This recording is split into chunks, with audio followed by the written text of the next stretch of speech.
Praise the Lord. ஆண்டவராகிய இயேசு கிறிஸ்துவின் நாமத்தினாலே இந்த நாளிலே கர்த்தருடைய வார்த்தை மத்தேயு 25ஆம் அதிகாரம் 21ஆம் வசனம். கொஞ்சத்தில் உண்மையாயிருந்தாய், நீ அநேகத்தின் மேல் உன்னை நான் அதிகாரியாக வைப்பேன் என்று பைபிள் சொல்கிறது.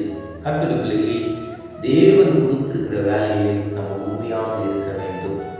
நம்ம உண்மையாக இருந்தால் தேவன் நம்மளோட வாழ்க்கையிலே கிரியைகளை செய்ய அவர் வல்லவராக இருக்கிறார். பிள்ளைகளே, நம்ம குடும்பத்துக்கு உண்மையாக இருக்க வேண்டும், சமுதாயத்துக்கு உண்மையாக இருக்க வேண்டும், நம்ம வேலைக்கு உண்மையாக இருக்க வேண்டும், நம்ம செய்கிற ஊழியமும் உண்மையாக இருக்க வேண்டும். தேவ பிள்ளைகளே, நீ கொஞ்சத்துல தேவன் கொடுத்திருக்கிற வேலையில நீ உண்மையாக இருந்தால் மட்டும் போதும், அநேக காரியத்தில் உன்னை கர்த்தர் அதிகாரியாக வைப்பார் என்று பைபிள் சொல்கிறது. தேவ பிள்ளைகளே, கர்த்தர் மோசையை பார்த்து சாட்சி கொடுத்தார். மோசே அப்படியேப்பட்டவன் அல்ல, என் வீட்டிலே அவன் எங்கும் உண்மையுள்ளவன் என்று கர்த்தர் அவனை பார்த்து சாட்சி கொடுத்தார்.